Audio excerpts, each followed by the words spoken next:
Oi pessoal, espero que estejam todos bem, com saúde, estudando e a partir de hoje vou produzir algumas aulas para a gente dar seguimento ao conteúdo. Nós estávamos no livro 12, no início do livro 12 e o próximo assunto agora vai ser respiração, parte 2. Nós já falamos sobre a respiração a nível sistêmico, eu falei dos movimentos respiratórios. Só para relembrar, nós falamos dos movimentos do diafragma, dos músculos entre as costelas, né? Os músculos intercostais, e falamos de inspiração, que é a entrada do ar, e expiração, que é a saída do ar. E agora vamos falar de transporte de gases.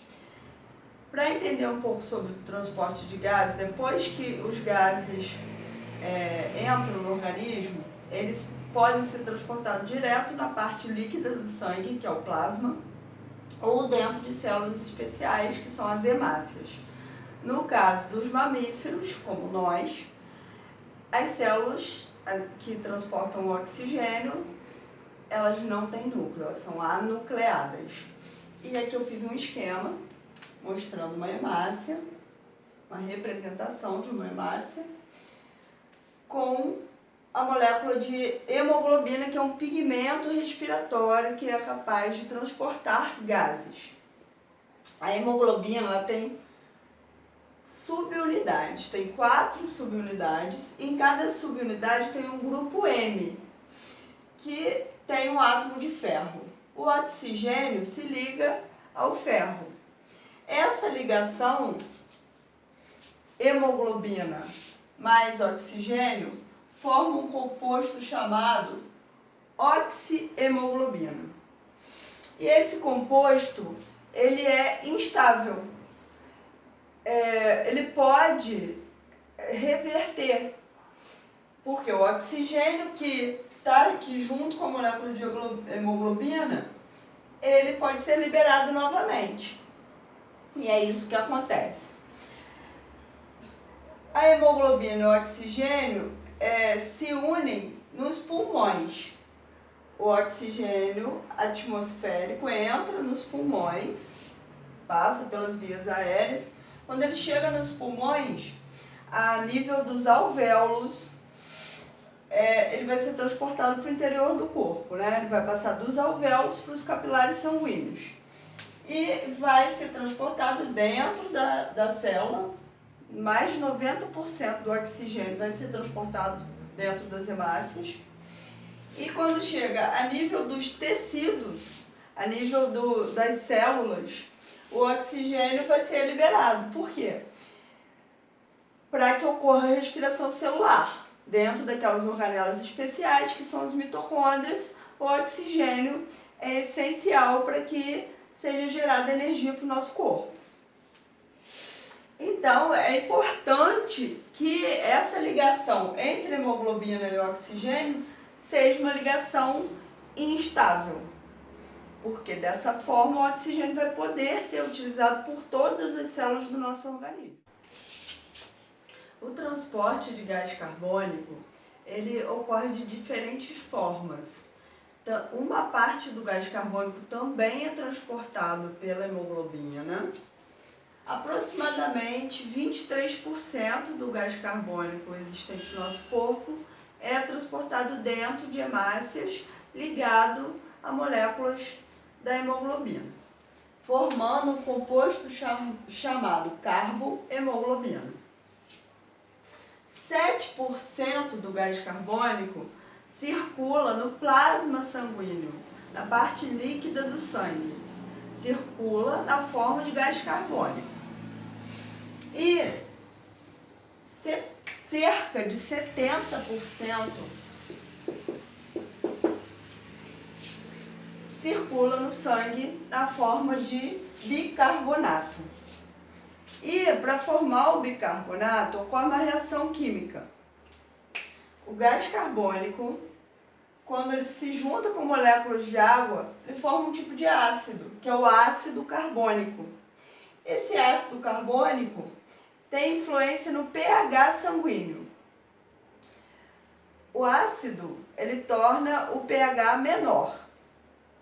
E para que haja um equilíbrio, para que o sangue não fique ácido demais, essa molécula de ácido carbônico pode ser quebrada e ficar circulando na forma de bicarbonato.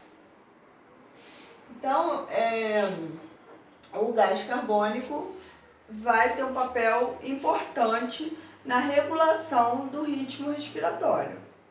Logo adiante a gente vai falar mais um pouco sobre isso. A hemoglobina, quando se liga ao oxigênio ou ao gás carbônico, forma compostos instáveis. E isso é essencial, porque o organismo necessita de oxigênio em todas as células. Então, quando a hemoglobina ela se liga ao oxigênio, ela consegue transportar o oxigênio e liberar o gás nos tecidos. E aí as células vão utilizar esse oxigênio no processo de respiração celular. Da mesma forma, a hemoglobina ligada ao gás carbônico, ela vai ser transportada até chegar ao nível dos pulmões, onde o CO2 vai ser eliminado para o ambiente. Então, reparem que são processos reversíveis.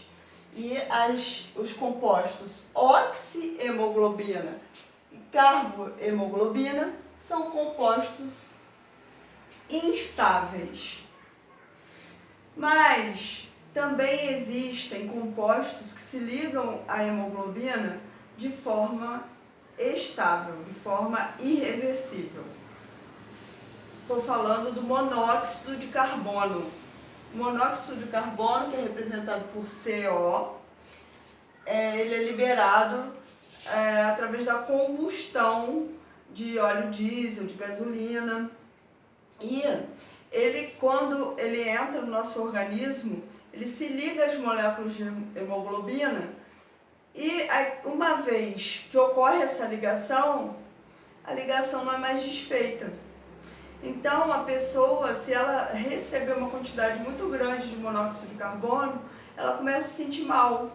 Ela tem sensação de tontura, ela pode desmaiar e dependendo do tempo de exposição e da quantidade de monóxido de carbono a que a pessoa for submetida, ela pode até chegar à morte. Por exemplo, se a pessoa ficar presa numa garagem e o carro estiver ligado, liberando pelo escapamento monóxido de carbono, ela pode vir, se ela passar mal dentro da garagem, né, por causa do excesso desse gás, ela pode acabar morrendo. Ou num túnel, num lugar fechado. Então, o composto formado a partir da ligação do monóxido de carbono com a hemoglobina é um composto tóxico, chamado carboxihemoglobina. Vamos falar agora do controle involuntário dos movimentos respiratórios. Involuntário é um controle que não depende da nossa vontade. É uma forma de controle que ela vem do sistema nervoso central e, independente da minha vontade, aquilo vai acontecer. No caso dos movimentos respiratórios, também existe controle voluntário. Eu consigo, por um tempo, prender minha respiração. Ou eu consigo, se eu estiver muito agitada, muito nervosa, eu consigo respirar mais fundo, soltar o ar. Eu consigo relaxar. A gente tem dois tipos de controle em relação aos movimentos respiratórios. Mas chega um ponto, se eu tento prender minha respiração, chega um ponto que fica insuportável, porque eu tenho uma região no encéfalo que controla de forma involuntária os movimentos respiratórios. Essa região é o bulbo, que é uma região que fica na parte de trás aqui, aqui na nuca. O bulbo, ele vai estimular os músculos respiratórios. Conforme a gente estudou na última aula, os músculos respiratórios são o diafragma e os músculos intercostais. O diafragma fica na base em cima do estômago e os músculos intercostais ficam entre as costelas. Eu fiz uma representação aqui do diafragma e dos músculos entre as costelas que protegem os pulmões. Então, dependendo das condições fisiológicas do corpo, esses movimentos respiratórios podem ser acelerados ou eles podem ser retardados. Por exemplo, se os níveis de oxigênio no nosso organismo baixarem por algum motivo, existem receptores químicos em artérias como a aorta, que é aquela artéria que vai levar o sangue arterial, o sangue oxigenado, né, que a gente chama de sangue arterial, para todo o nosso corpo. E a carótida, que leva o sangue oxigenado para o nosso cérebro. Então, essas artérias têm receptores químicos que, no caso de baixa do oxigênio, elas vão liberar esses receptores, vão liberar um sinal, um impulso para o bulbo, e o bulbo vai então se comunicar através de impulsos nervosos com os músculos que controlam os movimentos respiratórios, diafragma e músculos intercostais. E aí, nesse caso, que os níveis de oxigênio estão baixos, os movimentos vão ser acelerados. Então, o diafragma ele vai contrair, vai aumentar o volume da caixa torácica, assim como os músculos intercostais também vão se estender. E aí o ar entra, depois os músculos relaxam e o ar vai ser expirado. E isso vai acontecer numa frequência maior. Para quê? Para que os níveis de oxigênio voltem a subir e o equilíbrio seja retomado. Além do oxigênio, existem outros fatores biológicos que também vão influenciar na frequência dos movimentos respiratórios. Esses fatores biológicos são monitorados pelo bulbo, que é o nosso centro respiratório. E esses fatores vão influenciar, então, esse controle involuntário dos nossos movimentos respiratórios. Que fatores são esses? O pH e os níveis de gás carbônico no sangue. Lembrando que pH é potencial de hidrogênio. Os valores do pH eles oscilam de 0 a 14. E o pH considerado neutro é igual a 7. Valores abaixo de 7 são característicos de pH ácido e acima de 7 básico. Em média, o pH do sangue é 7,36. Então, ele é levemente básico. Se esse valor estiver abaixo de 7,36, pH estiver abaixo disso, é considerado uma situação de acidose sanguínea. E o que faz aumentar a acidez do pH do sangue? Os níveis de gás carbônico. Lembrando no início da aula que eu falei que o gás carbônico reage com a água e forma um tipo de ácido, que é o ácido carbônico. Então, se aumentar muito a quantidade de ácido, o pH baixa. E o organismo tem uma forma de controle para equilibrar o valor do pH, para não ficar ácido demais e também nem básico demais. Tem que manter nessa faixa aqui, em torno de 7,36, 7,4. Então, se houver esse aumento do CO2, vai haver uma situação de acidose e o bulbo vai atuar aumentando os movimentos respiratórios e aí a quantidade de gás carbônico que é eliminada do organismo vai ser maior até encontrar um equilíbrio. Agora vamos imaginar uma situação em que uma pessoa vá visitar um país ou uma cidade onde tenha uma altitude elevada. Quanto maior a altitude, menor a quantidade de oxigênio, ou seja, o ar é rarefeito. E nessa situação, o visitante vai se sentir mal. Se ele subir numa altitude muito elevada, ele pode ficar muito cansado, até passar mal. Por quê? Ele não está acostumado com aquela altitude. E a quantidade de hemoglobina que ele tem no corpo, ou seja, a quantidade de hemácias, não é suficiente. As pessoas que moram no lugar com elevadas altitudes, elas têm no corpo uma quantidade maior em comparação a outros que vivem, por exemplo, a nível do mar ou em altitudes intermediárias. Então, quando alguém vai para uma área muito elevada, o ideal é que ele fique alguns dias se aclimatando, principalmente se ele for para realizar alguma atividade esportiva. Os jogadores de futebol, por exemplo, eles precisam se acostumar com aquele ambiente, aí o corpo produz uma quantidade maior de hemácias, aí ele fica bem, vai conseguir respirar bem naquela situação de pouca quantidade de oxigênio. Bem, pessoal, então hoje era isso que eu tinha para falar com vocês.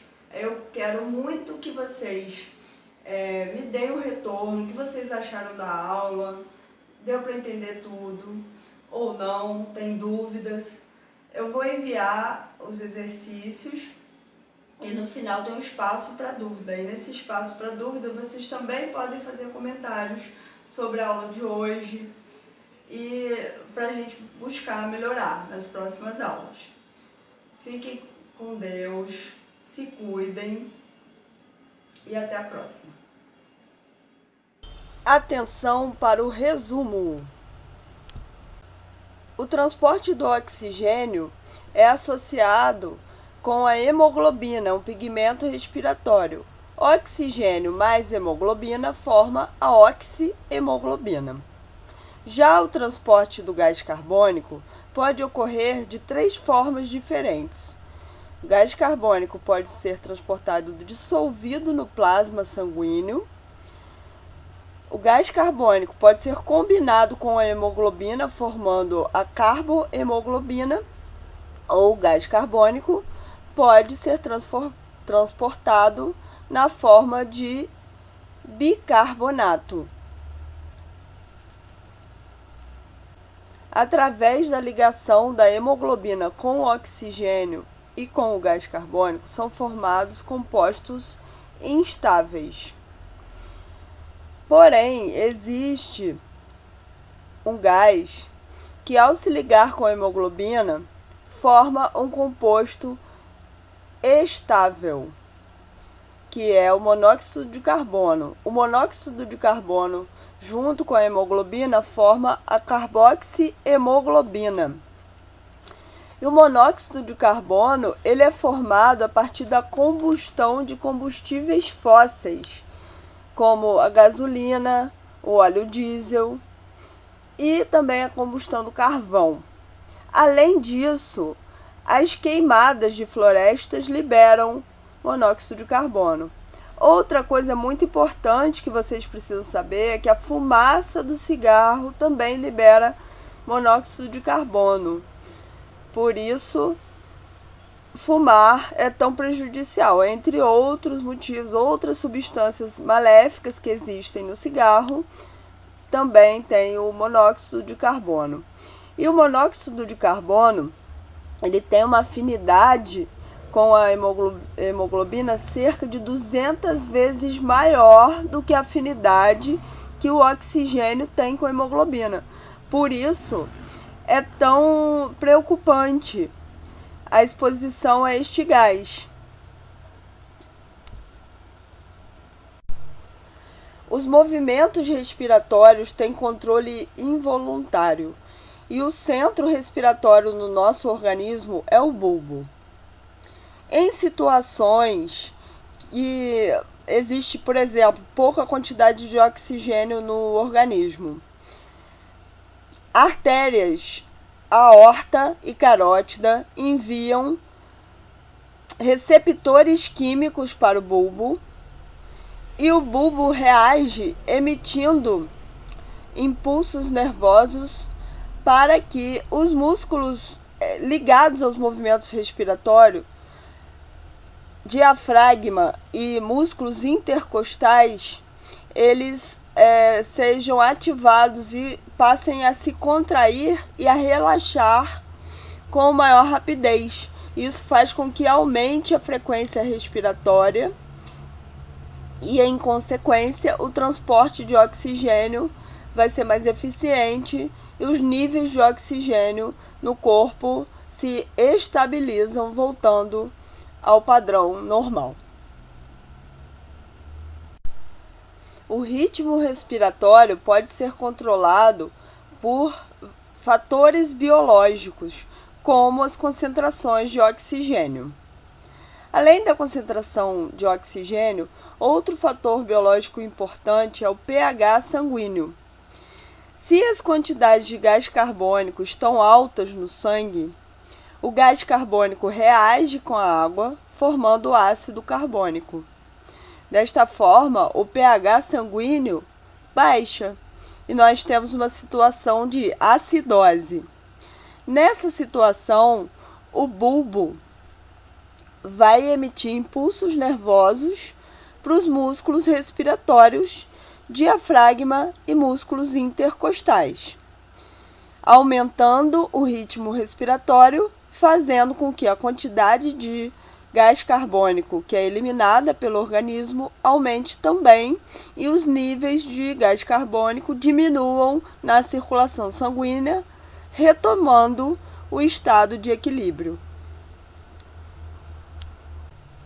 Quanto maior a altitude, mais o ar vai ficando rarefeito e as concentrações de oxigênio são mais baixas em locais de alta altitude. E as pessoas que vivem em locais de alta altitude, elas produzem uma quantidade maior de hemácias se comparado a pessoas que moram em localidades mais baixas. Quando alguém vai visitar um local de alta altitude, o ideal é que a pessoa fique algumas horas ou alguns dias, dependendo da altura, para ela se adaptar a essas novas condições.